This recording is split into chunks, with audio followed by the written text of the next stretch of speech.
Hey there viewers, and welcome back to the Self-Made Auto channel.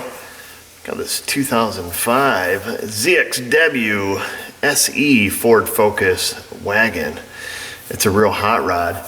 Actually this was brought to me from another shop a long time ago, and by that I just mean earlier this summer. And the guy he buys and sells these cars, so he bought a bunch of these things. They're like an old fleet vehicle or something or other. So he bought this one with a junk transmission, and at his shop he's got a young fella there working and learning, and he put the new transmission in the car, and then the unthinkable happened. He put the battery in backwards, and he hooked the cables up, and the key was on, and there's the end of the story. So he's not super technical there at their shop, and of course, immediately turn the car into a, no start, no crank, no nothing, and didn't really know what to do. They corrected the situation with the battery once they seen that, put it together, and, here we are. So he brought it here, and then earlier this summer, I looked at it and, just kind of go in, start fresh. And I should have done a video on it. It was kind of a neat diagnosis because it had so many issues, but it was also one of those ones that would have been like a 37-part series, just because I didn't continually work on it. Sat in here for a while, and I'd kind of work on other things. But long story short, he had a couple connectors mixed up on the transmission, so that ultimately caused the no crank. No crank, no start. Got them switched around, got the car cranking. Obviously the car still wouldn't start. I think the only module that I could communicate with was the GEM module, which does not run on the control area network, and if I remember right, the Airbag module, and that was it. So it took out the ABS module, it took out the instrument cluster, and it's taken out the PCM. And that's where we're at today. I took and grabbed some used parts because it's an old car.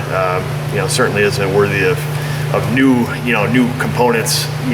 These new components, because they would be thousands of dollars, I imagine, from Ford. So I put a used ABS module in it, got communication there. Put a used instrument cluster in it, got communication there. And we're at the point where I've got a used PCM, and the problem there is these things have a PATS key, the passive anti-theft system, and the problem is the used PCM we put in it, we may get communication, but we certainly will get a no crank condition. PATS will shut you right down and end of the road. So typically at this point we take it down to the dealer and we get it get it reprogrammed. But I think the Autel, the one we've been using in a few videos here, the MS908, I believe will reprogram PATS keys, and that's what we got to see. Obviously I'll still have the wrong VIN number in the used computer, which we'll have to address that situation if he chooses to do so, or take it to the dealer and get that VIN rewrote if they'll do that for us. But it should get the car back up and going, at least get our dash going again. The interesting thing is, after replacing the ABS module and the instrument cluster, the car starts and runs. The dash is all lit up, nothing on the dash works, and still have a no-com issue with the old PCM. So that's kind of interesting, that it actually works and starts the car, but it won't talk to anything. So I don't know, you never know what happens. You hook the battery up backwards, bad things can happen. So I think what we'll do is we'll take the Autel and we'll plug it in and see if it has the ability. I'm hoping that it does, because the guy sent it here and he only had one key. Past experiences with Fords, if you're going to do any ECM reprogramming or PATS reprogramming, you need two keys. So I just sent Vanessa down to the Ford garage. She picked us up a key. I think it was less than 20 bucks. We got another key. So if we need to cross that bridge, we can. So we'll hop inside. I'll show you where I'm at. Hope the video is interesting enough for you guys to stick around. I've got the Autel booting up right now. So let's key on, engine off. You can see down in our odometer display, just all dashes. And like I say, changing the instrument cluster to get that back online in the ABS module. We've got that back working.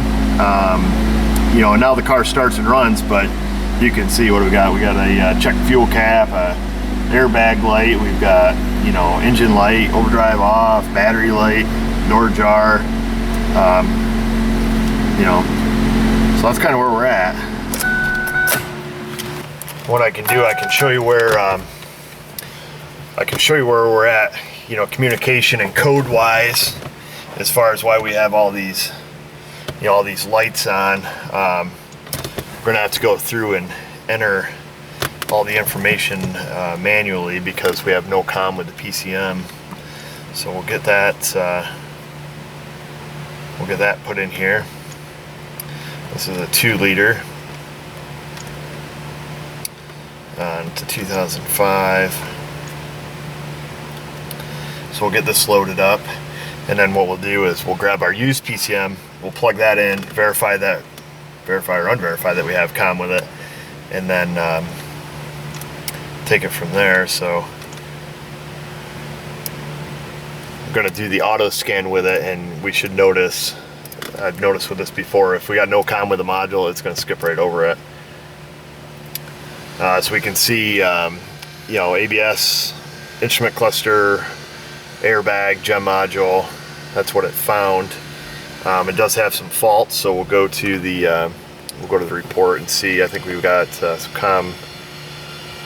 Yeah, so we've got this U1900 control area network bus fault. That is in the ABS module. And then we come down the instrument cluster module. What do we got? We have that CAN fault, battery low voltage, airbag warning light, circuit failure. You know, so some of these could be other codes that I'm gonna have to chase down. The main thing is trying to get comm with this PCM again. Then where are we at here? Okay, so the restraint module, we got a driver seat belt buckle switch open circuit and warning lamp circuit failure. So the thing to focus on here are these CAN failures, the control area network failure, and those are relatively simple to diagnose because you can diagnose these right from the data link connector.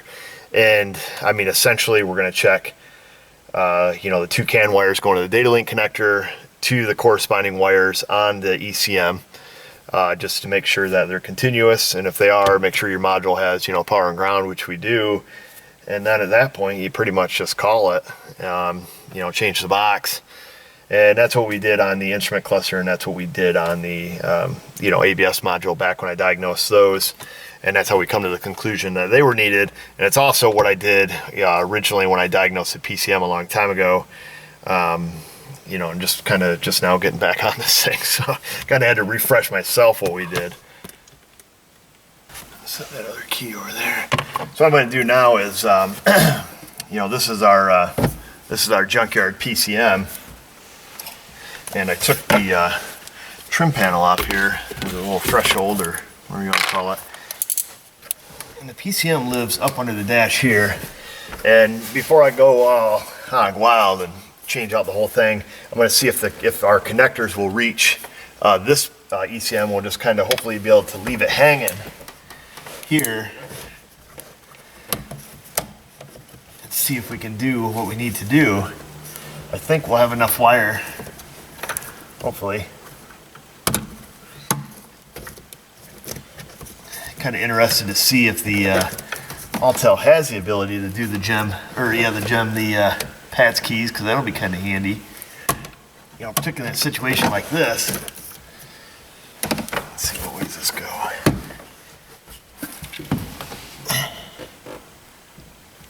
So let's go down. So it should.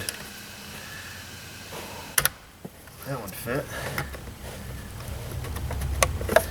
That one fit. That's almost too easy.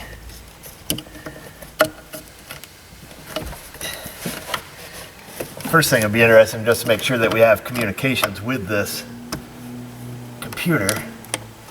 I know the car won't run. Okay, so we got that plugged in and just hanging. Let's kind of see where we're at now.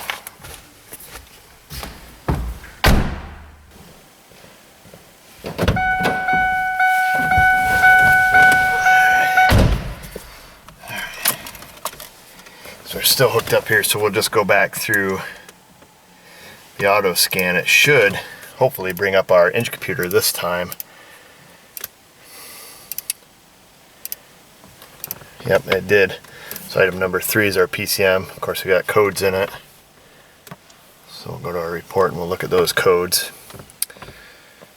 Let's see, that's ABS,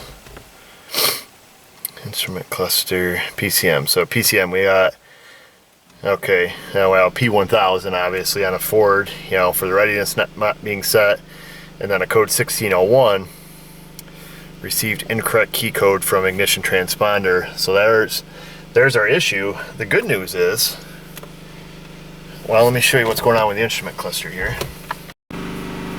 Good news is we've got our odometer reading back down there. She is a low mileage one owner, but unfortunately you got this little guy blinking right there, and that is our PATS. That's our security problem, and if we try to start it, we got nothing. It's just, you know, just a no crank, no nothing. So what we can do is we'll back out of here. Back out of here. I believe we go into service. We'll go to body, and then security, and then PATS functions.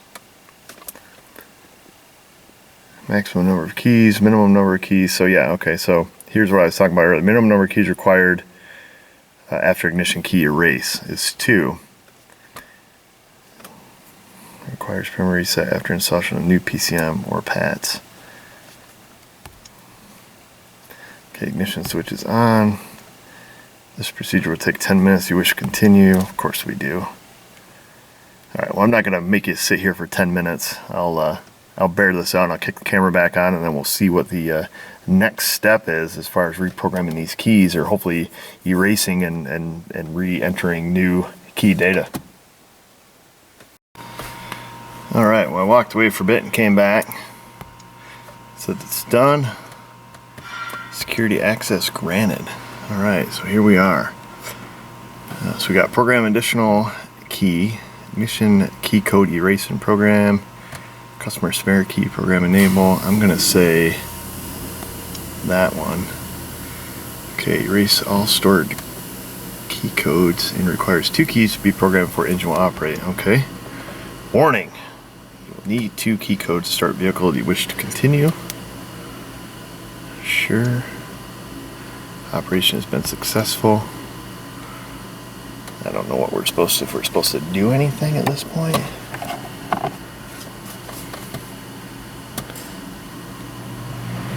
Might have to look at the directions. This operation has been successful. All known keys have been erased. You must now program a minimum of 2 keys. Alright, well, here's our direction. The engine will not start until you complete the following steps. Perform the following steps to program the ignition keys. Turn the ignition off. Turn ignition key 1 in the ignition on for 3 seconds and remove. Ignition key 2 on for 3 seconds and remove. Repeat steps 3 for any additional keys. After programming the necessary number of keys, proceed to step 5. If any other PATS functions are required, turn the ignition on, press OK to return to the PATS main menu. After you are finished all necessary PATS functions, confirm that programming keys have started the engine, and verify that the engine continues to run for at least 5 seconds. Well, this sounds easy. So basically we want to turn the ignition off. Now we're going to take the key. We're going to count to 3, 2, 1. And then remove. And we're going to do key number 2.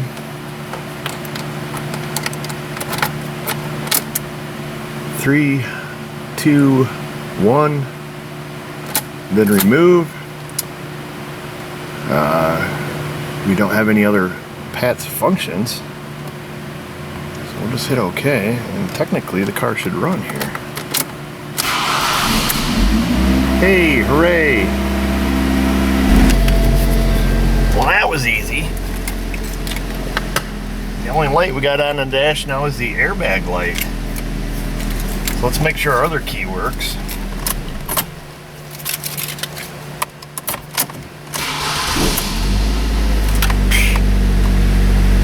Boy, it will all Autel just saved the day. Well, I was gonna say the airbag light's out now, but the airbag light's on. So I guess what we can do, now that we know both keys work, we can back out of here. We're gonna go back to the diagnose. We'll do another auto scan, and then I'll do an auto erase. I'll clear all the codes out of it, all them COM codes and all that business. And then we'll maybe see what's going on with this airbag business here. You know, maybe hooking the battery up backwards did, you know, screw with the airbag in some sense. I don't know.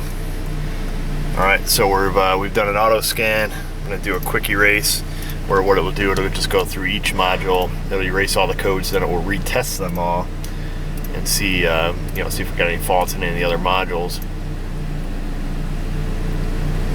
So what do we got? We got a fault in the engine controller, and then we got a fault in the airbag. So the one in the engine controller, that's probably pretty straightforward. That's probably a PO1000, I would imagine. So we'll go in here, we'll take a look. Just do the memory codes. Yeah, so we got a P1000 just because it hasn't run through a drive cycle. I can see one problem right now is the VIN number down there. That is not the VIN number for this car. That is the VIN number for the car that we took the engine controller out of. And I don't believe that we're gonna have any kind of reset or be able to rewrite the VIN, at least not with, you know, at least not with the Autel. So we'll poke around here a bit for that, see if I find anything. I don't believe that there is any VIN rewriting capability, you know, with this tool. But I was pretty sure I ran across that PATS before when I was poking on here, and that's why I wanted to kind of bring you guys along to kind of see if this had the ability to do it. And well, I tell you what, that's pretty great because you know, it allows us to use, you know, let's say we were just using that PCM to, you know, prove that the old one's bad, and you know, we had a, you know, a known good or whatever you want to say there. This gives us the ability to do that, and it actually works and saves us from having to go to the dealer. Yeah, these are all just bi-directional controls here. We'll probably have to pop back out of here.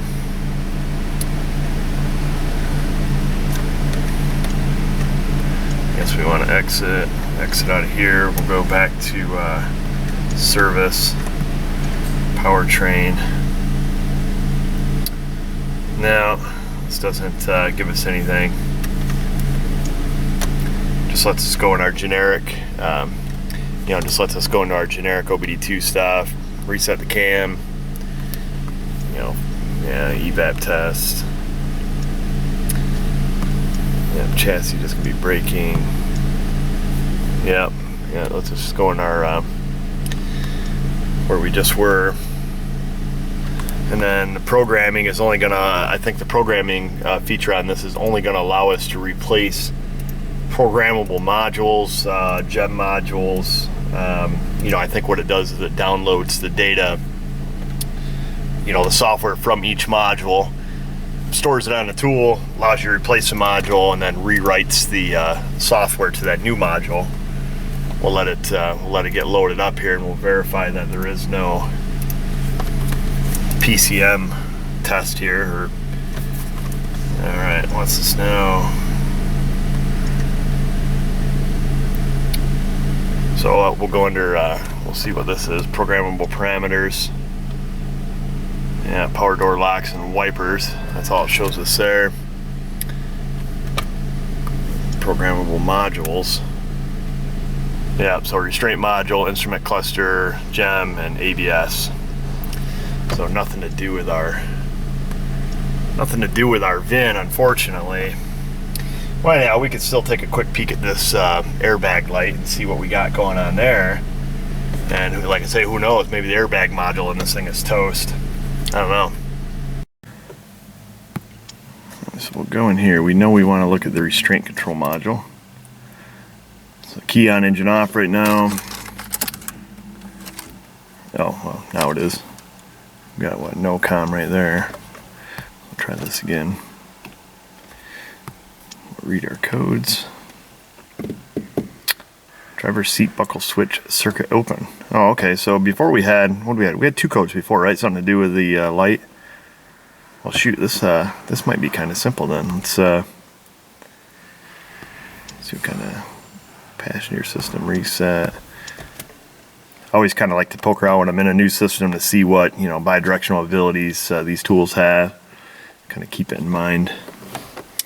Let's see if we can find. So there we are. Driver's seatbelt switch status is showing buckled. We certainly are not buckled. So we'll just look at that PID only. Let me move the camera here and we'll fiddle around with this seatbelt and see if maybe we just got to flick the switch or something. So that's kind of interesting. The code, what was the code for seatbelt circuit switch open? So I wonder, you know, because it displays the status of being buckled, I wonder, you know, if it's just a simple, you know, open close switch, open being buckled, closed being unbuckled. Let me get back to where that was. Taking the seat back.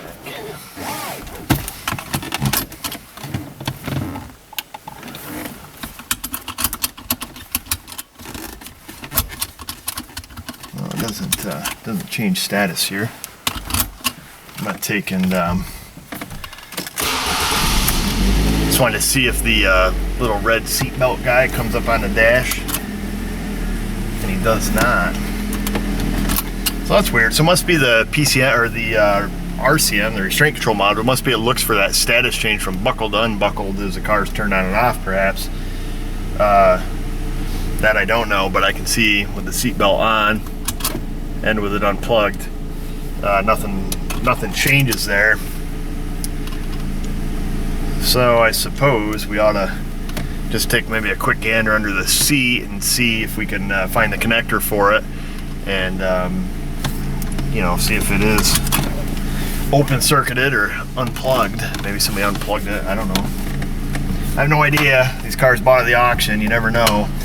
And you know, we don't know. This could be a problem that was there prior to the ECM ABS module and instrument cluster going up in smoke.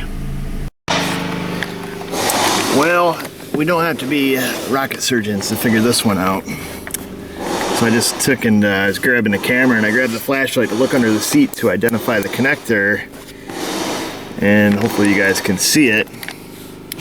But there is one half of the connector, and here's the other half of the connector.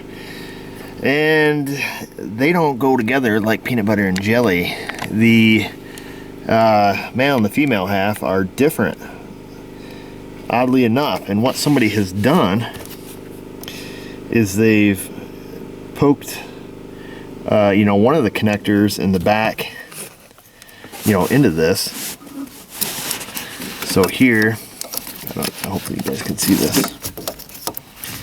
Here's the male half of the connector, and as we remember from high school health class, the male half goes into the female half, and in this case it doesn't. They just don't. It's hard to see there. They just don't mate. They're not the same. They're not the same halves, and it appears what somebody has done in an attempt to, you know, perhaps repair this, is they've taken the connectors, a couple connectors here out from the female side, and you know, I've tried to manually just plug those in.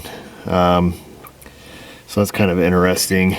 And I see two wires that they did not, and I don't know if those are the seatbelt wires, or you know, perhaps this is a, you know, passenger classification seat, and you know, the connector is not. I don't know. We've got looks like 6 wires on this, and we've got 6 wires down there. I can take a quick poke on a wire diagram. I don't know if we can find the, you know, appropriate halves and, you know, just plug them in. I don't know. Just for grins and giggles, we can see what we have with everything unplugged.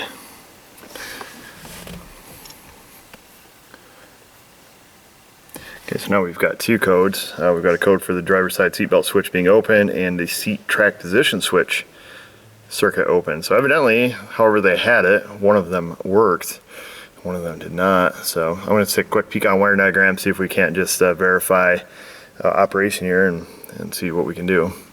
All right, well, I printed this out, a diagram of the supplemental restraints. So we show the driver's seatbelt buckle sensor. Wow. Yellow and brown wire. And unfortunately, coming from the seat, it is no color available. Not a big deal. Then we've got the driver's seat track position sensor, which we assume that one they had plugged in right because we didn't have a code prior to unplugging it. So it's yellow with red, brown with red, so we'll verify those colors. And then the third connector. Oh crap, biscuit. This is where it can get a little stupid. We got the green with blue and black with blue, and that goes to the driver's seatbelt pretensioner. We don't want to go blow that baby up. Make for a sweet video, but we want to try to avoid any kind of explosions. So I'm going to look real quick, see if I can identify the yellow and brown, those two wires, and then these two wires. And then what we need to do, we need to identify, the no color available side of things here, so we don't go blowing stuff up. Okey-dokey. So here's where we're at. I took the other half, that yellow connector that was under the seat here, and you can see it doesn't fit. However, the other half that was in there is this yellow connector, and yellow is bad news bears on cars. You want to stay away from the yellow with stuff. So I can only assume, and this is a huge assumption, that the yellow connector is our seatbelt pretensioner. With that being said, our driver's side seatbelt retractor pretensioner is supposed to be a dark green with blue and a black with blue, which I don't have on this harness here, which I'm not surprised. I mean, I'm not gonna get too excited. Mitchell has her wiring diagrams wrong constantly because they are a rewritten diagram to make them all nice and colored. So we're gonna have to look on some OE diagrams to verify this. However, the driver's side seatbelt buckle sensor is yellow and brown, and I've got a yellow and brown right down here. And I believe that is going to be our wire up under here, under the seat, which is red and black. And then our seat track position sensor, yellow and red, brown and red, and yellow and red, brown and red. We have that. And I remember when I looked under the seat, the only one that had plugged in was this top one here. And we did not have the code for the track sensor. So I'm going to take and fish these out. And we're going to plug in the one back where they had it. This is really difficult to do with the camera in the way. Let's see, what way does that go? That's not something you want to hear your brain surgeon say. And then, what did we say? Yellow and brown, right? Yellow and brown. We don't want to get a hold of that pretensioner one. Kapow! And then we're going to take and see if I can't fidget that in the hole here. Now with the yellow and brown. I wonder what the story is here. I wonder why this is all mixed up. Okay, so I've got those plugged back in. The yellow one, we're gonna leave alone. I can assume that these two wires over here, the only two we have left, are probably the pretensioner circuit. But I am not gonna take that gamble. The thing is, we didn't have a pretensioner code. That's kind of weird. Well, let's see what we got now. Key around here. All right. Hey, look at that. We got our little seatbelt guy. He's there. Ah, our airbag light went out. Amazing. Fire this little guy back up. We'll go back in here. Okay, we're still back into our codes. We'll flick back out, go to read codes. Of course, we still have the 2 codes in there. Oh, key on, engine off. Yes, sir. Yes, we want to erase codes. Okay, we'll fire this pig back up. And then go to read codes. No codes detected. Still kind of odd about that whole pretensioner bit. I wonder why that is. I don't know. Yeah, like I say, this could be the wrong seat. Boy, this is bizarre. Live data. Driver's pretensioner circuit resistance. 2.4 ohms. That's bizarre. I don't know, folks. This car just came here so I could get it running. It didn't come to fix this airbag business. We can see the driver's side seatbelt switch is in the unbuckled status. I'll take and grab throw this around me here. We'll take and we'll click it in. Now it's buckled. Now it's unbuckled. Driver's pretensioner circuit, 2.4 ohms. Hey, whatever's plugged in, it likes. I don't know. Your guess is as good as mine.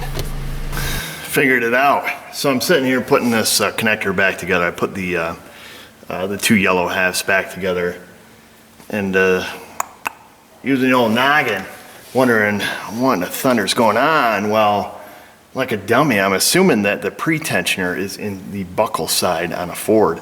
And so I'm just kind of looking around, just trying to figure out what in the thunder's going on. The buckle on this is just a straight cable. There is no pretensioner on this seat. The pretensioner assembly is in the B pillar. It's in the actual retractor on these babies. So the only thing that yellow connector can be there for is that little tag right there, side curtain airbag. Yeah, side curtain, passenger side airbag, or the driver's side seat airbag, which this car is not even equipped with. So that's the problem, and it's obvious now that I look at this, the seat has been changed, so we have the same, pattern up here, but when you look down here on the actual seat bun, the seat bun is different from that side. So, being a company or fleet vehicle, people getting in and out all the time, usually wears the corner off the bun. And so that's that. That's the mystery. We can actually, that's why the pretensioner circuit reads, because I'm a dummy and assumed it was in the actual latch. So theoretically, we can just take the connectors that we hook together, and we can just throw a zip tie or something around them to keep them plugged in, and that just gives seatbelt status, track switch position status, and that's it. So there it is. Mystery solved. Well, there's the temporary repair, we'll call it. I took and just stuffed the, left the connectors in there, threw a little zip tie around them, zip tied them up to the seat bar, and, keep them from kind of getting knocked out again. That way he can get it back to his shop and, do whatever he wants with it then, whether he gets another connector or whatever. That's his deal. There, all of our little lights are out. Went through another auto scan. Like I say, the only one that we have a code in is the powertrain control module. There we got that P1000, and all we've got left to do is put that PCM back up where it belongs. So that's it, viewers. I'm gonna end it right here, and I gotta think of a title for this video. I don't even know what I'm gonna call it. I thought about just doing the gem module, the PATS module, reprogramming business with the Autel to see if that works, and then kind of help somebody along, perhaps if they're doing that, or if they're wondering if it can do it, or what the process is. I've never done it, so kind of thankful I had that tool to be able to do that. I did look on the Veris, however, before I did this, and it wasn't an option. Otherwise we could have tried it with that. So no stones at the other guys for not handling this, but I was definitely glad that we had this capability because you know as well as I do, if we can avoid that trip to the dealership, that's always better. However, this is going to have to take a little ride there anyways. Even though everything runs and it's all perfect and you know it can run a drive cycle now, we do have the little VIN issue with the used PCM. Probably in some states it's not a big deal, and you know realistically for this car it's not a big deal either, except when we plug them in for our state inspection, the first thing it does is read the VIN and it compares it to the VIN that you scanned off the vehicle registration. Supposedly, that's what they tell us. I don't know for sure.